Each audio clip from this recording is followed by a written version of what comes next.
Hello guys, how are you all? These are the questions of chapter number 3 electrochemistry, and these are very important questions for your board examination. So we will discuss these questions today. Okay, NCERT questions हैं ये. First question 3.1 क्या कहता है? Arrange the following metals in the order in which they displace each other from the solution of their salt. इन metals को aluminium, copper, iron, magnesium and zinc को इस order में रखना है जिससे कि वो डिस्प्लेसमेंट रिएक्शन को दे सकें. ओके, तो इन आंसर को चेक करने के लिए हमें क्या पता होना चाहिए? Reactivity series. 10th क्लास में भी है रिएक्टिविटी सीरीज और 12th क्लास में भी है. पीछे जो आपके पास जहाँ पे पोटेंशियल दे रखे हैं वो टेबल बनी हुई है, वहाँ से भी चेक कर सकते हैं.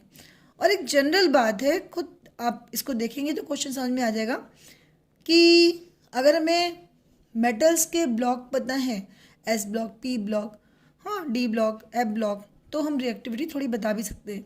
जैसे मालूम है एस ब्लॉक की मेटल्स जो होती हैं हाईली रिएक्टिव होती हैं, तो इसमें एस ब्लॉक की मेटल कौन सी है? Mg.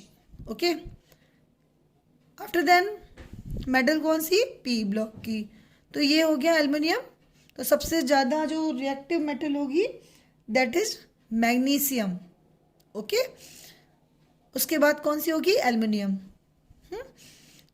एस ब्लॉक की मेटल मोस्ट रिएक्टिव, फिर पी ब्लॉक की, उसके बाद जो मेटल्स दे रखी हैं डी ब्लॉक की दे रखी हैं. तो अगर आपको थोड़ी बहुत रिएक्टिविटी सीरीज याद है 10th क्लास की, तो कॉपर की जो पोजीशन होती है वो हाइड्रोजन से नीचे होती है. ठीक, तो कॉपर की रिएक्टिविटी सबसे कम होगी. उसके बाद हम आते हैं आयरन और जिंक में. ठीक है, तो जो जिंक की रिएक्टिविटी है वो आयरन से थोड़ी क्या बोल सकते हो कि ज़्यादा है. तो zinc is more reactive than the iron. Understood? तभी आपको ध्यान होगा या आपको पता होगा कि आयरन की मेटल के ऊपर जिंक की हम क्या कर देते हैं? कोटिंग भी कर देते हैं.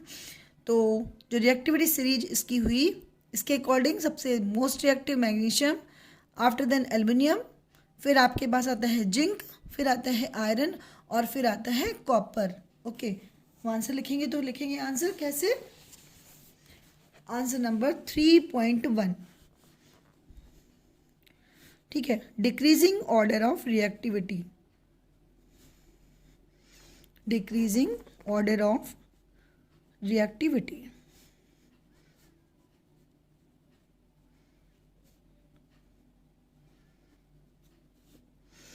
ओके, Mg,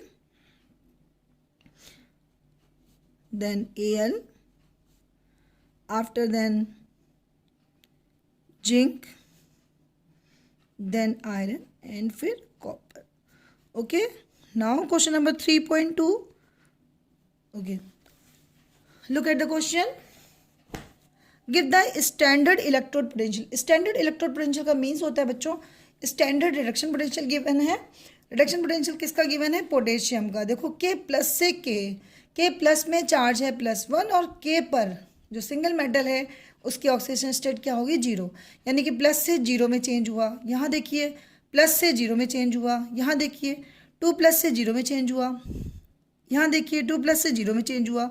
और यहाँ पे क्या है? 3 प्लस से 0 में चेंज हो रहा है. मतलब सबका रिडक्शन हो रहा है, पोटेशियम का भी, सिल्वर का भी, मरकरी का भी, इसको मरकरी बोलते हैं. यहाँ मैग्नीशियम आयन का भी, उसके बाद क्रोमियम आयन का भी, तो सब जगह रिडक्शन है. तो स्टैंडर्ड इलेक्ट्रोड पोटेंशियल की वैल्यू यानी कि स्टैंडर्ड रिडक्शन पोटेंशियल की वैल्यू दे रखी है सबके लिए. ओके, तो आपको ध्यान रखना पड़ेगा जिसका रिडक्शन पोटेंशियल जितना ज़्यादा निगेटिव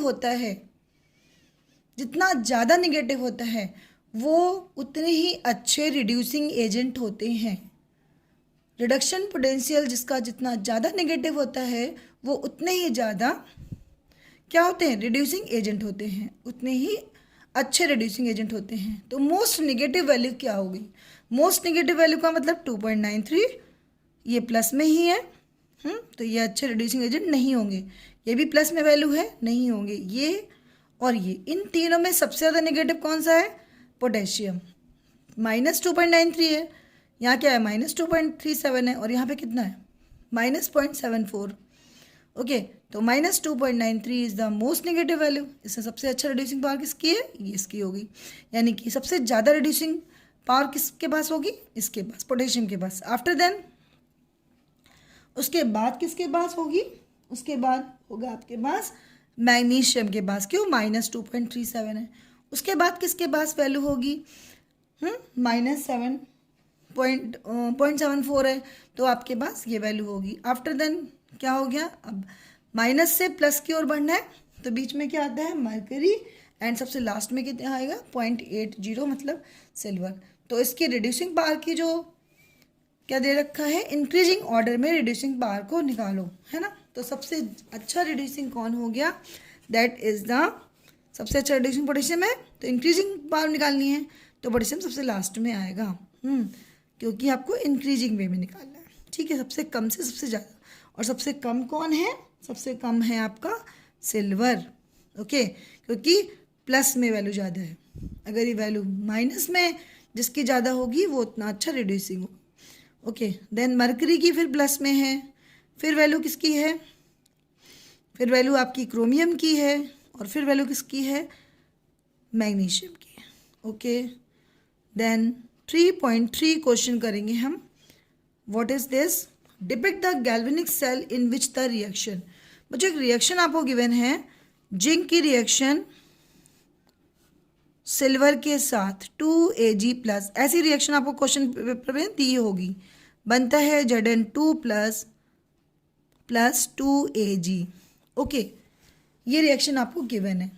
तो इसमें हमें ध्यान देना होता है कि देखो इसमें दो चीज़ें इस्तेमाल करी गई हैं। एक जिंक से बना है जिंक आयन, और फिर सिल्वर आयन से बना है सिल्वर। तो आप लेफ्ट हैंड साइड पे जाओ, यहाँ पर सिंगल मेटल है तो इसकी ऑक्सीडेशन स्टेट 0।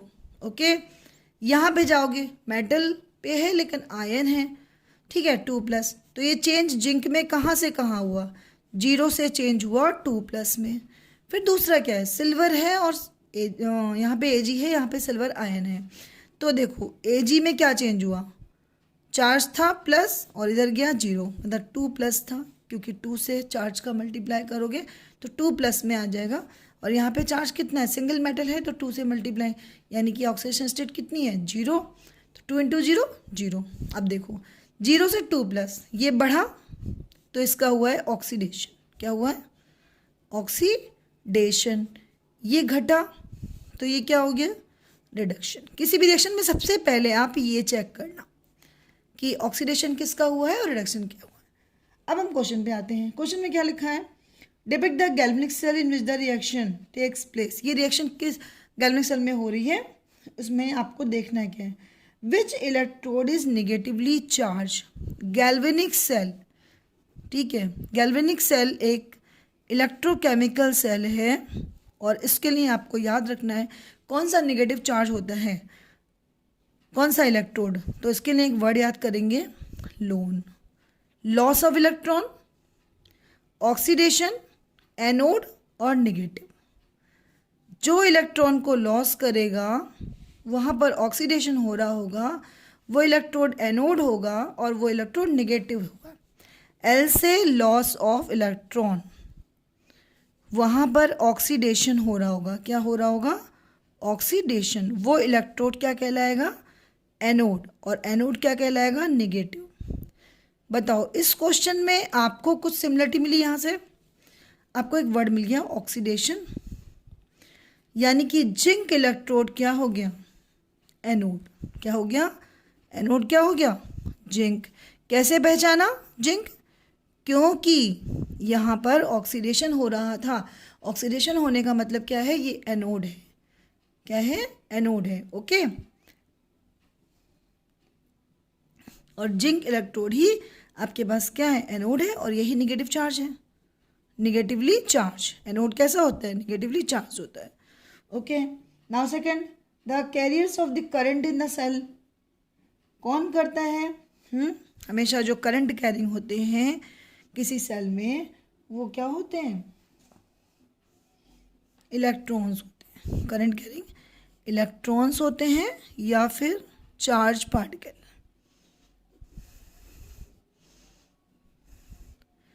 इलेक्ट्रॉन्स होंगे या चार्ज पार्टिकल्स होंगे?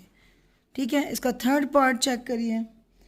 Individual reaction at each electrode. Individual reaction का मतलब क्या है? देखो दो रिएक्शन है इसमें, एक जिंक का ऑक्सीडेशन और दूसरा सिल्वर का रिडक्शन, है ना। मतलब एक Zn का Zn2+ बनना और Ag+ का Ag में चेंज करना। तो इंडिविजुअल में क्या हो, देखो एनोड जिंक का था, एनोड किसका था? जिंक का था। तो आपके पास इंडिविजुअल रिएक्शन एनोड पे कौन सी रिएक्शन होगी? तो आपको कुछ नहीं करना, Zn से Zn2+ बनाना है।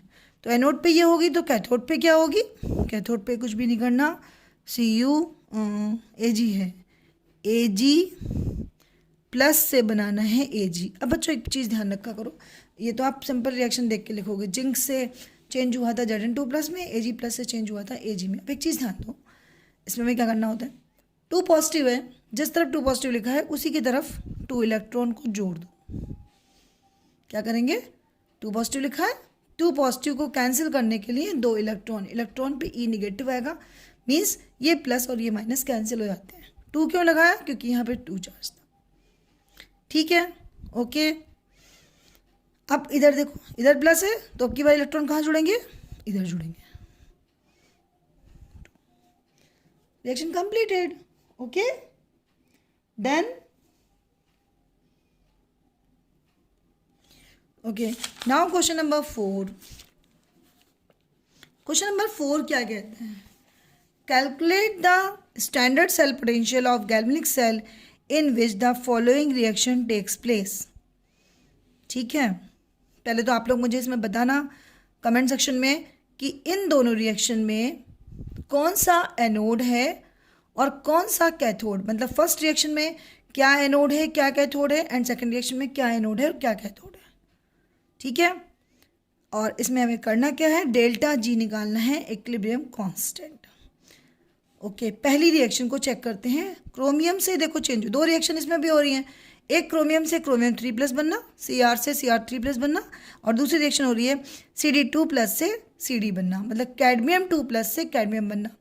तो देखो Cr का ऑक्सीडेशन स्टेट कितना हुआ? ऊपर कोई चार्ज नहीं लगा है ना, प्लस माइनस कुछ भी नहीं लगा है, तो यहाँ पे ऑक्सीडेशन स्टेट 0। Cr3+, यहाँ पे क्या लगा है? 3+ लगा है। तो 0 से 3+, बताइए ऑक्सीडेशन हुआ या रिडक्शन? आई होप कि ऑक्सीडेशन ही बोलोगे। 0 से 3+ में चेंज होना ऑक्सीडेशन है। ऐसे ही Cd2+, देखो Cd2+ से Cd में चेंज होना, यहाँ 2+ है बट यहाँ पे क्या है? कुछ है? कोई नहीं, कुछ भी नहीं है, तो ये क्या हो गया? Cd0, मतलब Cd2+ से Cd0 में चेंज होना एक रिडक्शन प्रोसेस है। जब 0 से +3 में चेंज हुआ, 0 से +3 में चेंज हुआ, 3+ में जब दिखा रहा है तो ऑक्सीडेशन है। एंड Cd2+ से Cd में चेंज होना क्या कहलाता है? रिडक्शन कहला रहा है। क्यों? जब बढ़ेगा तो ऑक्सीडेशन, जब कम होगा नंबर तो रिडक्शन। ऐसे ही यहाँ पर देखिए, Fe2+ से Fe3+, टेल मी नंबर बढ़ा है या घटा? नंबर इंक्रीज हुआ है, +2 से +3 में चेंज हुआ है, मीन्स ये नंबर बढ़ा है। तो आयरन का Fe2+ से 3+ का बनना ऑक्सीडेशन है। क्या है? ऑक्सीडेशन है। और Ag+ से Ag बनना, Ag+ से Ag बनना, प्लस मतलब +1 से 0 में चेंज होना, ये क्या है? रिडक्शन। आई होप कि इतनी बात आपको समझ में आ गई होगी। देखो फिर से वापस करते हैं। क्रोमियम 0 से +3 में चेंज होना, दिस इज द ऑक्सीडेशन। अब इसमें मान लिया क्वेश्चन पूछा जाए which one is the anode, जिसका ऑक्सीडेशन होगा वही एनोड होगा, तो एनोड कौन सा होगा? क्रोमियम। ठीक है, अगर क्रोमियम एनोड है तो जरूर Cd2+ क्या होगा? This is the cathode. क्या होगा? कैथोड। ऐसे ही +2 से +3 में चेंज हुआ, ये क्या हुआ? ये हो गया एनोड। और Ag+ से Ag में, तो यानी कि Ag+ वाला Ag जो सिल्वर होगा वो क्या होगा? Cathode. Okay, done. Chromium metal से बनेगा एनोड, कैडमियम मेटल से बनेगा कैथोड। यहाँ पे आयरन मेटल से बनेगा एनोड और सिल्वर मेटल से बनेगा कैथोड। ठीक है, ऑक्सीडेशन का मतलब लोन याद रखना है। किसी भी गैल्वेनिक सेल में लोन वर्ड याद करेंगे, LOAN, loan loss of electron, oxidation और वही एनोड होगा और वो निगेटिव होगा किसमें, गैल्वेनिक सेल में। देखो ये भी गैल्वेनिक सेल है, तो इस रिएक्शन में ये है। डेल्टा जी को कैसे कैलकुलेट करते हैं ये हम नेक्स्ट वीडियो में देखेंगे। Okay, thank you student.